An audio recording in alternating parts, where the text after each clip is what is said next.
اس کائنات کو پیدا کیا تو اس کائنات کو پیدا کرنے کے بعد اللہ تعالیٰ نے ایک مخلوق کو پیدا فرمایا۔ اس مخلوق کو اللہ تعالیٰ نے اپنی عبادت کے لیے اور اپنے محبوب کا مرتبہ دکھانے کے لیے پیدا فرمایا، اور پھر اس مخلوق کو پیدا کرنے کے بعد اللہ تعالیٰ نے اس مخلوق کے سامنے اپنے محبوب کے نور کی پہچان کروائی۔ تو اس وقت اللہ تعالیٰ نے قلم سے یہ ارشاد فرمایا کہ اے قلم، اگر تو جاننا چاہتا ہے تو اس بات کو جان لے اور اس نور کی شان کو پہچان لے کہ یہ میرا محبوب ہے، وہ محبوب کہ جس نے سب سے پہلے میری عبادت کی اور جس نے سب سے پہلے تیرے رب کا ذکر کیا۔ اور اے قلم، سن لے کہ جب تیرے رب کی تعریف کرنے کے لیے کوئی بھی موجود نہ تھا تو اس نور محمدی نے سب سے پہلے تیرے رب کی تعریف کی۔ یہ زمین جب نہ تھی، یہ جہاں جب نہ تھا، چاند سورج نہ تھے، آسماں جب نہ تھا، راز حق بھی کسی پر آیا جب نہ تھا، جب نہ تھا کچھ یہاں تھا مگر تو ہی تو، اللہ اللہ اللہ۔ معزز سامعین اکرام، السلام علیکم ورحمۃ اللہ وبرکاتہ۔ آج کا ویڈیو بہت ہی خاص ہونے والی ہے۔ آج کا ویڈیو میں ہم جانیں گے کہ اللہ تبارک تعالیٰ نے سب سے پہلے کس چیز کو پیدا فرمایا ہے۔ اللہ تبارک تعالیٰ نے سب سے پہلے لوح و قلم کو بنایا ہے یا پھر میرے نبی کا نور کو بنایا ہے۔ تو اگر کوئی بھی انسان اللہ کی لاکھ چاہے کتنی بھی برائیاں کر لے، چاہے وہ کتنی بھی حمد و ثنا کر لے، مگر اس کے دل میں میرے نبی کی محبت نہیں ہے تو گویا کہ وہ مسلمان ہی نہیں ہے۔ امید ہے کہ اس ویڈیو کو آپ پورا سے دیکھ کر جائیں گے۔ اگر چینل پہ نئے ہیں تو اس چینل کو سبسکرائب بھی کریں گے انشاءاللہ۔ بسم اللہ الرحمن الرحیم۔ السلام علیکم دوستو، لگ بھگ 18,000 دنیاؤں، پلینٹس، گرہ اور کائنات یعنی یونیورس کو پیدا کرنے سے پہلے جب کچھ بھی نہیں تھا تو صرف ایک ذات موجود تھی، اور وہ اللہ تعالیٰ کی ذات تھی۔ تب اللہ تعالیٰ کی ذات نے یہ چاہا کہ میری ذات کے علاوہ کوئی ایسا ہو جو میری شان و شوکت اور میری طاقت کو پہچانے اور میری تعریف کرے۔ تو اللہ تعالیٰ نے اپنے ہی نور میں سے سب سے پہلے اپنے محبوب کے نور کو پیدا کیا۔ بس جیسے ہی یہ نور پیدا ہوا تو اس نور نے اپنے پیدا کرنے والے رب کی بڑائی کو جان کر اس کی تعریف کرنے لگا، اور یہ نور اسی طرح لاکھوں سال تک اپنے پیدا کرنے والے یعنی اللہ تعالیٰ کی تعریف کرتا رہا۔ اور اس طرح لاکھوں سال گزر گئے تو اللہ تعالیٰ کو اس نور یعنی نور محمدی کے تعریف کرنے کا یہ انداز اس طرح پسند آیا کہ اللہ تعالیٰ نے اپنے محبوب کے نور کو اونچا مرتبہ دینا چاہا۔ تو اس وقت اللہ تعالیٰ نے ایک حکم جاری کیا، اور اللہ تعالیٰ کے حکم سے 12 پردے تیار ہو گئے۔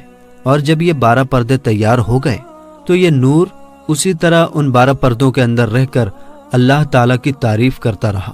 اللہ کے حکم سے جو 12 پردے تیار ہوئے، ان پردوں کے نام یہ ہیں: نمبر 1 حجاب قدرت، نمبر 2 حجاب عظمت، اور نمبر 3 حجاب عزت، اور نمبر 4 حجاب غیبت، اور نمبر 5 حجاب جبروت، اور نمبر 6 حجاب رحمت، اور نمبر 7 حجاب نبوت، اور نمبر 8 حجاب کبریا، اور نمبر 9 حجاب منزلت، اور نمبر 10 حجاب رفعت، اور نمبر 11 حجاب سعادت، اور نمبر 12 حجاب شفاعت۔ میرے دوستو، نور محمدی پہلے پردے میں یعنی حجاب قدرت میں 12,000 سال تک اللہ تعالیٰ کی یہ تسبیح پڑھتا رہا، سبحان العلی الاعلی۔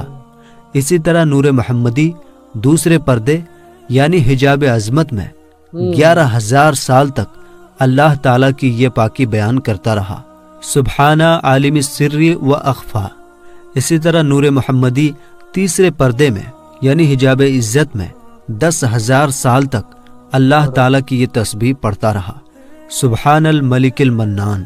اسی طرح چوتھے پردے یعنی حجاب غیبت میں نور محمدی 9,000 سال تک اللہ تعالیٰ کی یہ پاکی بیان کرتا رہا، سبحان اللہ و بحمدہ سبحان اللہ عظیم، اور 5ویں پردے یعنی حجاب جبروت میں نور محمدی 8000 سال تک اللہ تعالیٰ کی تسبیح پڑھتا رہا، سبحان الکریم الاکرم۔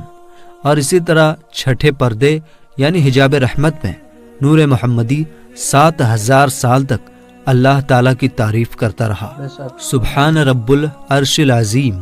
اور 7ویں پردے یعنی حجاب نبوت میں نور محمدی 6000 سال تک اللہ تعالیٰ کی یہ تسبیح پڑھتا رہا، سبحان ربک رب العزت عما یصفون۔ اسی طرح 8ویں پردے یعنی حجاب کبریا میں 5000 سال تک نور محمدی اللہ تعالیٰ کی یہ پاکی بیان کرتا رہا، سبحان العظیم العظم۔ اور 9ویں پردے یعنی حجاب منزلت میں نور محمدی 4000 سال تک اللہ تعالیٰ کی یہ تسبیح پڑھتا رہا، سبحان العلیم الکریم۔ اور 10ویں پردے یعنی حجاب رفعت میں نور محمدی 3000 سال تک اللہ تعالیٰ کی یہ تسبیح پڑھتا رہا، سبحان ذی الملک والملکوت۔ اور 11ویں پردے یعنی حجاب سعادت میں 2000 سال تک نور محمدی اللہ تعالیٰ کی یہ تعریف کرتا رہا، سبحان من یزیل الاشیاء ولا یزول۔ اور 12ویں پردے یعنی حجاب شفاعت میں 1000 سال تک نور محمدی اللہ تعالیٰ کی یہ پاکی بیان کرتا رہا، سبحان ربی العظیم و بحمدہ۔ دوستو، اسی طرح یہ نور ان 12 پردوں کے اندر اپنے رب کی تسبیح بیان کر کے اپنے رب کی بڑائی بیان کرتا رہا، اور اسی طرح یہ نور لگاتار ان 12 پردوں کے اندر ہزاروں سال تک اپنے رب کی تعریف بیان کرتا رہا اور اس کی پاکی بیان کرتا رہا۔ بس جب اس نور کو پیدا کرنے والے پروردگار نے ان 12 پردوں کے اندر بھی اپنے محبوب کے نور سے اپنی تعریف سنا تو اللہ تعالیٰ اپنے محبوب کے نور سے اس طرح خوش ہوا کہ اللہ تعالیٰ نے ایک کرسی کو پیدا کیا۔ اسی طرح اللہ تعالیٰ نے اپنے حکم سے کرسی کے بعد لوح یعنی تختی اور تختی کے بعد قلم کو پیدا کیا، اور اس کے بعد اللہ تعالیٰ نے قلم کو یہ حکم دیا کہ اے قلم اپنے پروردگار کے نام سے لکھنا شروع کر۔ تو اس وقت قلم نے اللہ تعالیٰ کی بارگاہ میں عرض کی کہ یا رب العالمین کیا لکھوں؟ تو اس وقت اللہ تعالیٰ نے قلم سے ارشاد فرمایا کہ اے قلم اپنے لکھنے کی شروعات میرے اس کلام سے کر اور لکھ لا الہ الا اللہ محمد الرسول اللہ۔ بس جیسے ہی قلم نے نام خدا کے ساتھ نام محمد کو سنا تو قلم اللہ تعالیٰ کی بارگاہ میں عرض کرنے لگا کہ یا رب العالمین یہ اتنے اونچے مرتبے والا کون ہے جس کا نام تیرے نام کے ساتھ لکھا جا رہا ہے؟ تو اس وقت اللہ تعالیٰ نے قلم سے یہ ارشاد فرمایا کہ اے قلم اگر تو جاننا چاہتا ہے تو اس بات کو جان لے اور اس نور کی شان کو پہچان لے کہ یہ میرا محبوب ہے، وہ محبوب کہ جس نے سب سے پہلے میری عبادت کی اور جس نے سب سے پہلے تیرے رب کا ذکر کیا۔ اور اے قلم سن لے کہ جب تیرے رب کی تعریف کرنے کے لیے کوئی بھی موجود نہ تھا تو اس نور محمدی نے سب سے پہلے تیرے رب کی تعریف کی۔ اے قلم تیرا پروردگار اپنے محبوب کے نور سے اپنی تعریف کو سن کر اتنا خوش ہے کہ پس اب تیرے پروردگار کا یہ ارادہ ہے کہ بہت جلد تیرا پروردگار بہت ساری دنیاؤں کو پیدا کرے گا اور ان ساری دنیاؤں پر وہ اپنے محبوب کو ایک ایسا مرتبہ عطا کرے گا کہ جو مرتبہ تیرے پروردگار نے اپنے حبیب سے پہلے نہ کسی کو عطا کیا ہوگا اور نہ ہی ان کے بعد کسی کو عطا کیا جائے گا۔ میرے دوستو، اس طرح اللہ تعالیٰ نے سب سے پہلے اپنے محبوب کی پہچان قلم سے کروائی اور پھر اس کے بعد نام محمد کو سب سے پہلے لوح محفوظ پر اللہ تعالیٰ کے نام کے ساتھ لکھا گیا، اور یہ نام محمد 4000 آسمانی سال تک لوح محفوظ پر نور کی طرح چمکتا رہا۔ میرے دوستو، اسی طرح لوح و قلم کو پیدا کرنے کے بعد اللہ تعالیٰ نے اپنے محبوب کے نور میں سے بہت ساری دنیاؤں کو پیدا کرنے کا ارادہ فرمایا۔ تو اس وقت اللہ تعالیٰ نے ایک حکم جاری کیا اور اللہ تعالیٰ کے حکم سے نور محمدی 5 حصوں میں بٹ گیا۔